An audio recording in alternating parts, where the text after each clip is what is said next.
All right. Hi, everyone. Good afternoon. Thank you for joining us at Pásale, time-sensitive academic advising session focused on students in the College of Social Sciences.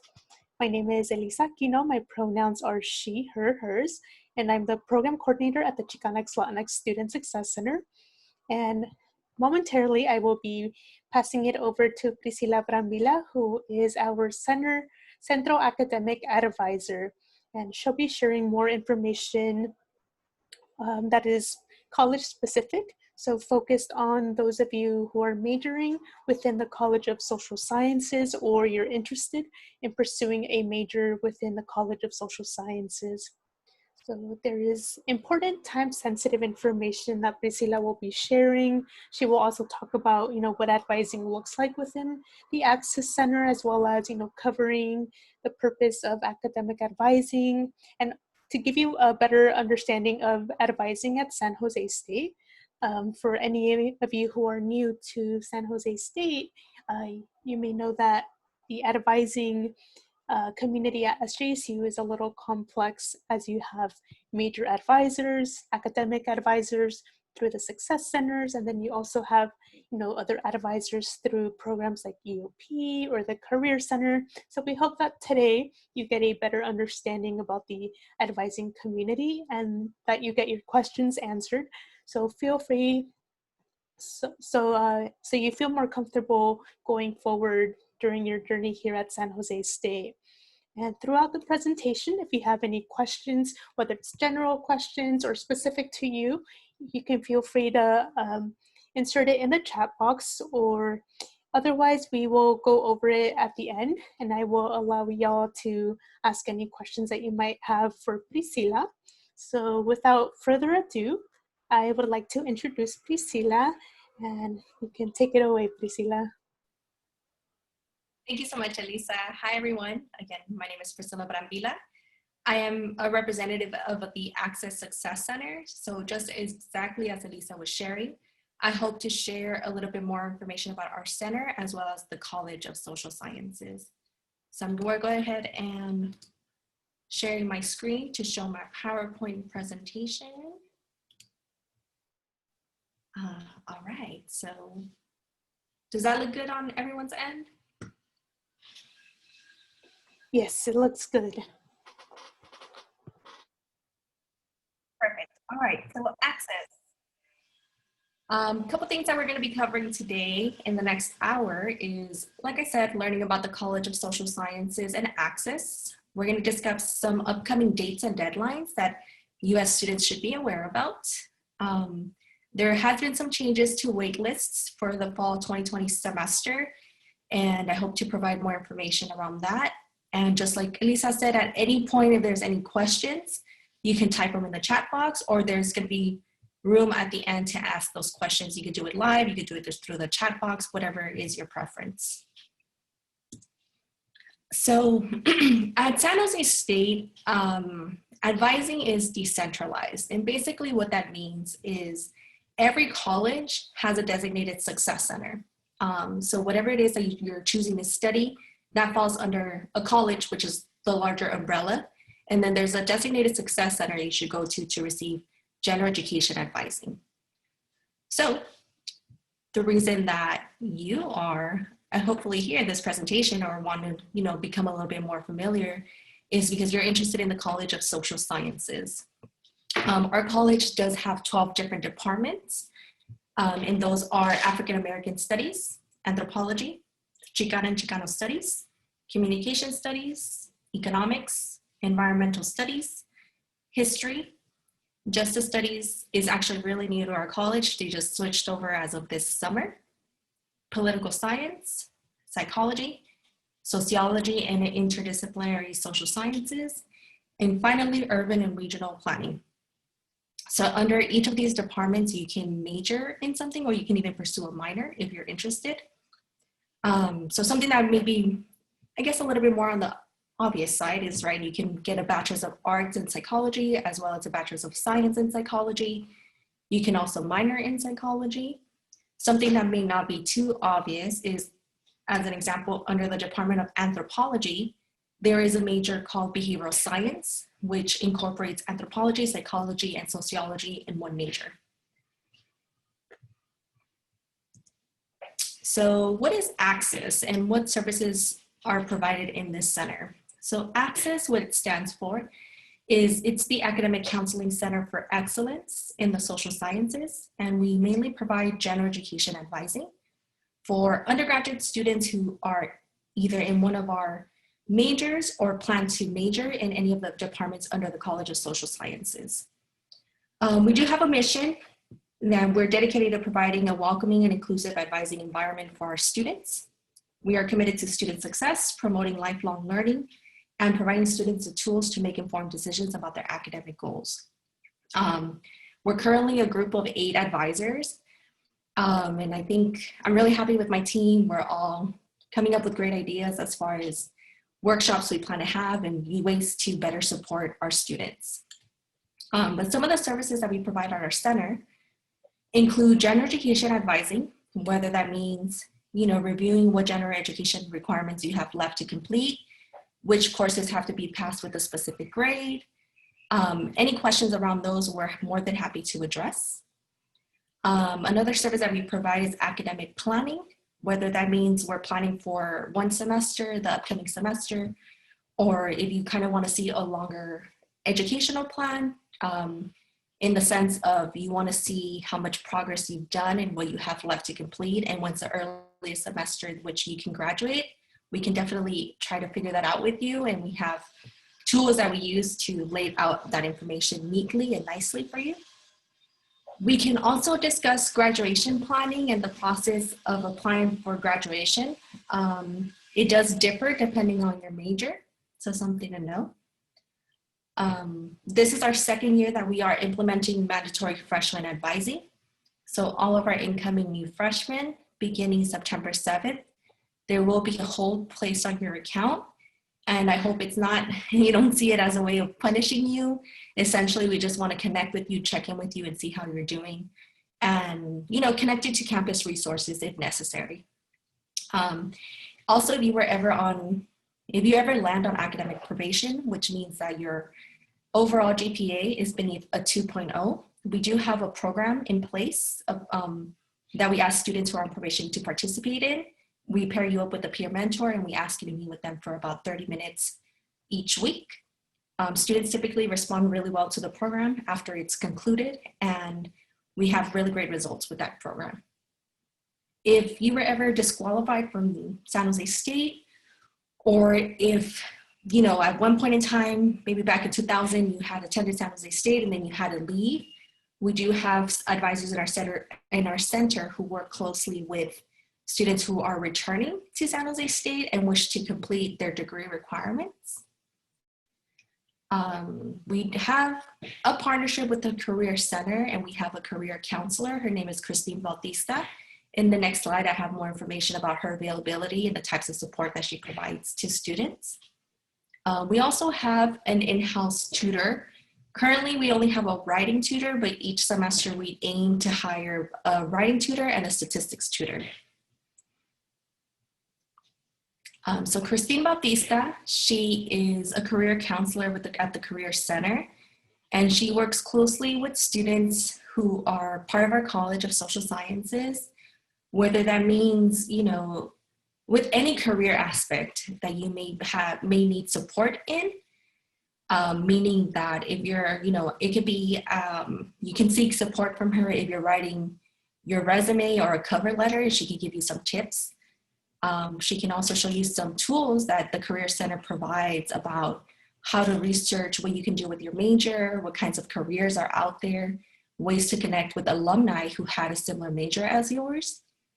So we are lucky to have her, and she will be devoting 2 hours every Thursday from 1 to 3 through Access. Before, pre-pandemic, she would be physically in our center and she would help our students. So you are able to book appointments with her beginning on September 10th to December 3rd through the Access Success Center. She's also available now. You can email her to schedule an appointment if you need any support around anything career related. There are some virtual workshops that are coming up. as far as like how to, you know, some jobs and internship search, and what can you do with your major, and it's intended for freshman students. But I mean, the Career Center is constantly working at creating workshops to support our students, and she's also more than happy to address this one-on-one with each of you. So Star Kong, she is our writing tutor. She's also one of our peer mentors at the Access Success Center. She helps students, well, she will be helping students for tutoring for fall 2020 on Tuesdays and Thursdays, 1:30 to 3 p.m. And you can book an appointment with her through Spartan Connect, which in just a second, I'll have pictures and screenshots to show you how to do that. So a little bit more information about Access and the way that we do things at our center is we're very appointment driven. And what I mean by that is that's the main way that we see students is, you know, if students book appointments with us, advisors. Our advising hours are Monday to Thursday, 8:30 to 4:30 p.m. Our last appointment will be from 4 to 4:30, Monday to Thursday. On Fridays, we begin as early as 9 in the morning, and we see our last student from 3 to 3:30. Every day, Monday through Friday, our center is closed from 12 to 1. That is our lunch hour, and we do not see students within that time frame. We typically, well, we do not limit who you can meet with at Access. So in other words, we don't assign you an advisor. I know a lot of students have requested that or are confused, saying they don't know who to meet with or if they're assigned to someone. No one gets assigned an advisor, so you're welcome to meet with me, with other advisors at our center. You can meet different advisors, see who maybe relates to you the most and who you feel more comfortable meeting with. For fall 2020, as a center, we have decided not to offer drop-in advising hours, simply because I don't think we found a way to streamline this and make it efficient for all of our advisors. Sometimes, you know, drop-in appointments can be as quick as a quick question that can only last 10 to 15 minutes. Sometimes it can be quite long, where it is 30 minutes. So we just encourage you to book an appointment. Also, something that I don't think I've mentioned is our appointments are typically 30 minutes each. They're 30 minutes long. And trust me, we cover a lot of ground in those 30 minutes. So I think one of our challenges, well, one of the challenges we hear frequently from students is when they're trying to schedule advising appointments for Access, and even in general with people at San Jose State. And that contributes so much confusion, because also the challenging part is not everyone at San Jose State does things the same. So it's very likely that, you know, if you are trying to get in contact with a major advisor within the College of Social Sciences, you're not going to find them on Spartan Connect, simply because they don't use that tool for advising appointments. But I hope to show you more information about how to get a hold of your major advisors in just a second. But let's go ahead and cover this first. So Spartan Connect is a tool that we use for students to schedule advising appointments. You can access this application by logging in through one.sjsu.edu. And in the top, it says, what would you like to do? You can type in Spartan Connect. That's one way of doing it. I'll show you when we're going to be visiting our Access website also in this presentation, and I'll show you what you can click this button that says schedule advising appointment, and it'll lead you straight to this page. So when you arrive on Spartan Connect, the first question it asks you is, what type of appointment would you like to schedule? You should select advising if you're hoping to meet with an Access advisor. After you click advising, it's going to ask you, what's the service category you're seeking for, whether that's change of major, disqualification, GE, or office hours probation advising. If you choose change of major or office hours, it's not going to lead you to anything. So you just want to click GE advising, general education advising. After you select GE advising, it's gonna show you 3 different services for which you could choose what your appointment is relating about and what you wish to discuss with an academic advisor. It's then gonna ask you what's the location for your appointment, where you would select Access Success Center. There is a way where you can pick a staff member. So as an example, if you wanted to meet with me, you could type in my name, or from this box there, if you were to click on it, it's a drop down. So it'll show you all of our staff members at the Access Success Center. And based on what you selected, it's going to show you my availability for the week that you're hoping to meet with. And it will tell you that at that point in time, for Thursday, I was available in the morning. I had 7 available time slots, as well as in the afternoon, I had 4 available time slots. But yeah, Sparty Connect, that's the way to go to book an appointment with an Access advisor. Moving on to major advisors and what role do they play in your academic journey. Major advisors are not located in our Access Success Center. Who they are your faculty in the departments for which you're majoring in. The reason why you should meet with them is because they review at the minimum any major expectations, whether that means like the grade point average you're supposed to receive to complete your degree requirements in, as an example, in the major of psychology. They can also talk to you about if any courses are sequenced in any way and what prerequisites and in which order to take them so that you complete your degree in a timely manner. Also, in terms of adding a major or a minor under the College of Social Sciences, this is all handled at the faculty advising level. Access has nothing to do with that part. Well, I guess that's not necessarily true. We can definitely try to help you and answer any questions about the criteria you should be achieving before hoping to declare a new major under the College of Social Sciences.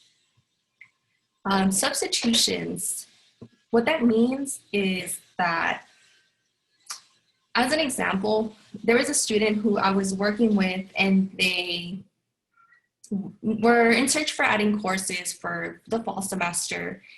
And there's this program called CSU Fully Online. It's for all of our students at San Jose State, as long as you are not on academic probation and you are hoping to enroll in full-time status, which means you're hoping to enroll in at least 12 units. You can take 1 free course in any of our 22 universities within the CSU system. So with this particular student, she was a psychology student and we had found a statistics upper division course. I was wondering if they would count the statistics course at like CSU Dominguez Hills as if the major advisor would approve that course to count for the major requirement at San Jose State. So that's a substitution and those are approved again at the major advisor level. So anything regarding your major, you speak to your major advisor. Something that you can also speak to your major advisor about is, how you can use them as a form of mentorship.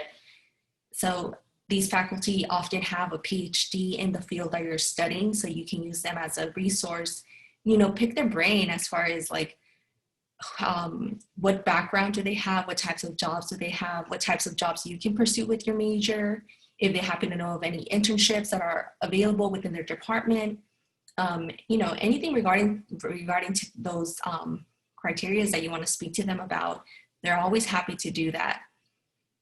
As far as signatures, again, at Access, we don't necessarily sign anything, or a lot of the forms, if they apply to you like a change of major or hoping to update your graduation expected term, they often ask for your major advisor's signature. So it's important to know who they are because, again, you're hoping to get their signature and not ours at the Access Success Center. And it is encouraged that you meet with them once a semester. I would say that often the departments in our college don't communicate changes that have occurred, and I don't think they do it. It's just, I think they expect students to go meet with them. There are a couple majors that, they have their own things to know. For example, anthropology. There are a few courses that are only offered like once in the fall or once in the spring. So I can see that for students who are not meeting with their major advisors, that could be an easy way to make a mistake and not take the courses you're supposed to be taking in the appropriate semesters, and I can probably delay your time of graduation by a whole year simply because you didn't take the course when it was offered. Communications is another example I can think of. they have an internship requirement that you have to complete. And that, again, you can speak to the major advisor, see what internship opportunities are available to you, and maybe what it is that you are interested in taking to satisfy that major requirement. But like I said, every major does have their own information to know. And I've heard students say, like, I met with an access advisor and they never told me about my major requirements. And I hear that argument, but like I said, sometimes the information isn't always communicated with us, so we're not up to date. So again, the recommendation is you're meeting with them once a semester so that you're asking your questions and making sure that nothing is overlooked and that you're graduating in a timely manner. At this point in time, I'm going to go ahead and quickly stop sharing my PowerPoint presentation, and I want to show you all our Access website.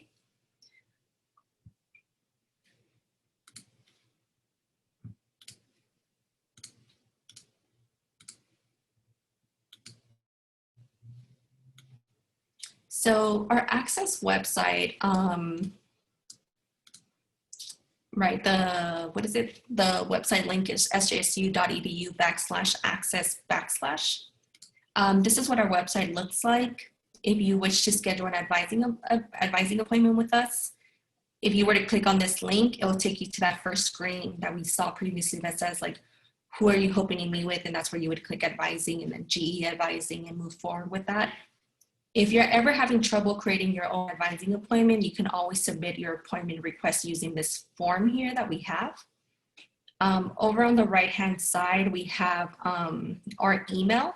You're always welcome to email us if you have any quick questions, or if you're having trouble, if you're not sure like what your next step should be. I know sometimes a lot of things can be very complicated at San Jose State. So if you're having any trouble or you don't know who to go to answer this question that you may have, you're always welcome to email us.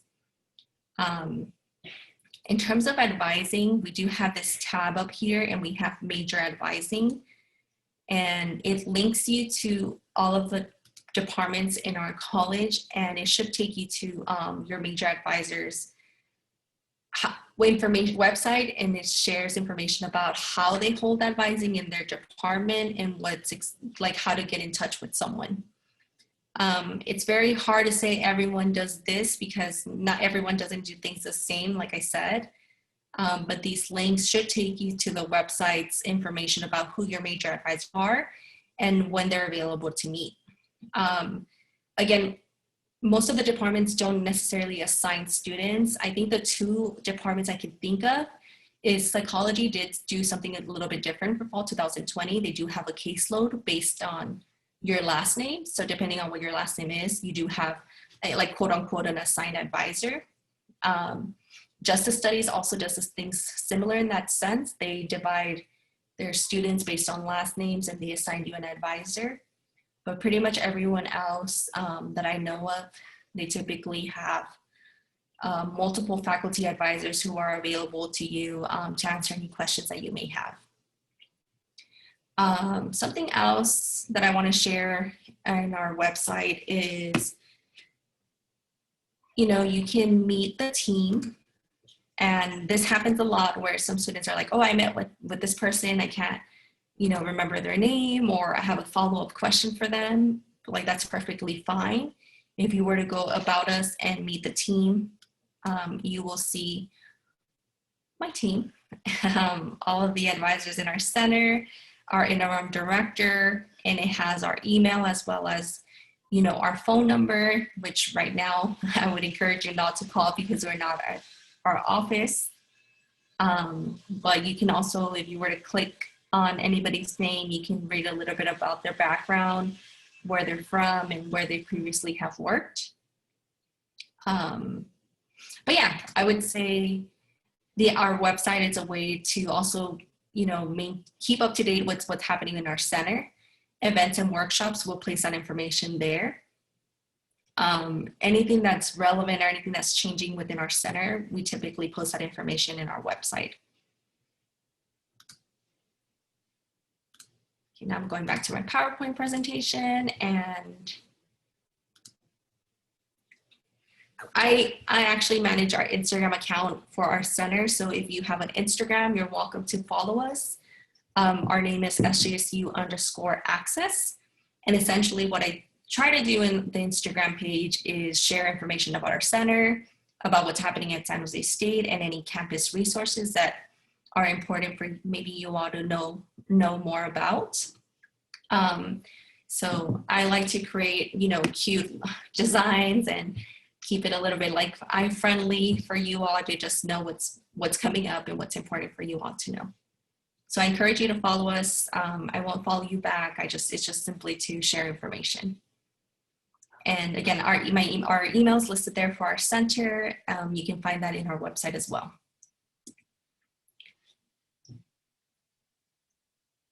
So some upcoming dates and deadlines that are coming right up. The first one would be the last day to drop class. Essentially what that means is on Monday, August 31st at 11:59 p.m. is literally your last chance to drop any classes from your fall 2020 schedule. It's as simple as logging in through MySJSU, selecting the courses you wish to no longer be enrolled in, and by dropping the course, it will not show up in your transcript. It's going to be as if that you were never enrolled in the course.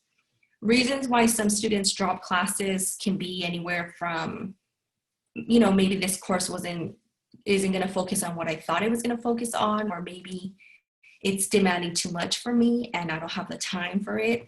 Those could be all valid excuses and reasons why students drop courses. But just, again, to reiterate, August 31st, that's your last day to do that through MySJSU. It's just as simple as selecting, I wish to drop this class fall 2020 schedule. After that, so beginning Tuesday, September 1st, there is a petition process that's required. And basically what that means is you have to fill out a form that says, I wish to drop this class or all of your classes from the semester. Typically reasons why this petition would get approved is if there was something that was beyond your control that you couldn't anticipate for that has impeded your ability to succeed in the courses you're enrolled in. This petition does ask for documentation, like what was that sudden change and how is it affecting your ability to stay enrolled in the course. Reasons such as I'm not performing well typically aren't good enough so that the petition gets approved. Again, this just pretty much for circumstances that were beyond your control. And if this petition is approved, you'll see a W on your transcript, which implies a legit reason that impeded your ability to perform well in the class. On Monday, September 7th, we're going to have a long weekend. It's going to be a Monday and campus will be closed due to Labor Day. On Tuesday, September 8th, that's going to be your last day to add classes through MySJSU. So currently, as I don't know if any of you have experienced this, but every semester, once the semester begins, the only way to add courses is through obtaining a permission code from the professor who's teaching the course you wish to add. If you have been granted those permission code numbers, you want to make sure you input those by September 8th so that you are officially recognized that you're registered for the course and enrolled in it. After September 8th, so beginning Wednesday, September 9th, you can still add courses, again, if you obtain that permission code number from the professor, but there is a pre-census request form that has to be complete. And simply to process that form, it costs you $45. If by September 17th, you are still attempting to add courses, and again, the professor has granted you permission by giving you a permission code number, you would complete a post-census form, and this costs $200 for you to just to have this form processed, and so that the registrar's office can officially enroll you in the course that you're hoping to enroll in. Some students, I would say some common reasons why students are trying to add courses as late as September 17th is because there's typically like payment dates and students are dropped from their courses if they don't pay their tuition. So I think that's one of the most popular reasons why I see students try to attempt to add courses as late as September 17th. Also, simply, if you see a course that's open, the professor can say by September 17th, I don't want to give you a permission code number because we've covered, a lot of ground in the course already, and I'm afraid you won't be able to catch up in the course. So professors can say that, and they can do that, and they probably won't, share a permission code number for you for your own benefit. So wait lists. Wait lists were a little bit different this semester. The way that they work, right, is students you can add yourself to waitlist a course, and basically what that means is you are waiting in line to get added into the course. If space becomes available, meaning if students drop the course or they get dropped from the course they're enrolled in, you'll automatically be enrolled if you're the next person in line. For fall 2020, waitlists have been extended until today, August 27th, to 11:59 p.m. So that means that, students are still able to right now add themselves to a wait list. The tricky part is that every student has a maximum amount of units that you can waitlist for. So everyone has a cap. This is an example of where you can find that information. It's through my SJSU under enrollment appointment. You can click on details and it'll tell you how many units for you specifically you can waitlist for. I've seen, I think most of them are 5 units in which you can add yourself to a wait list.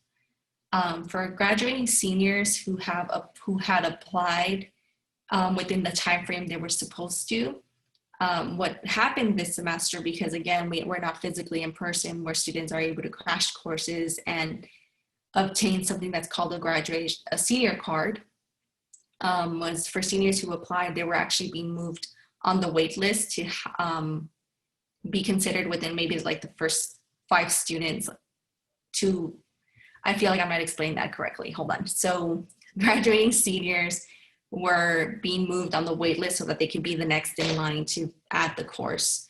That's an incentive that San Jose State provides for graduating seniors, is if you apply early, they are given priority registration so that you're amongst the first group of students to enroll in courses and get the courses you need to graduate. Yeah, so I covered a lot of information. I'm more than happy to go back and look at any slide with you. But for now, if there's any questions, it would be the time to ask. You can go ahead and type them in through the chat box. I don't know if I can see that, but I'll find it. And I did want to notify folks, if you have any general questions, feel free to ask now. If you have any specific questions, I can then go ahead and stop recording. So you can ask specific questions to your situation.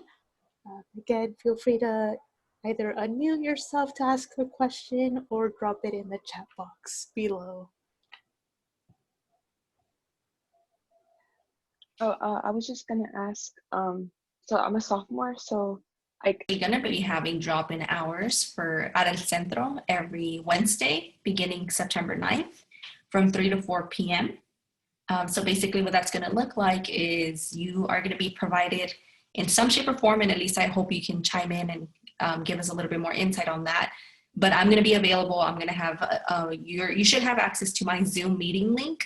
And if you have any questions, whether they're quick or long, just know that I will be available to you all beginning September 9th, every Wednesday from 3 to 4 p.m. We'll see how that format is working. I believe there's a way that I can communicate.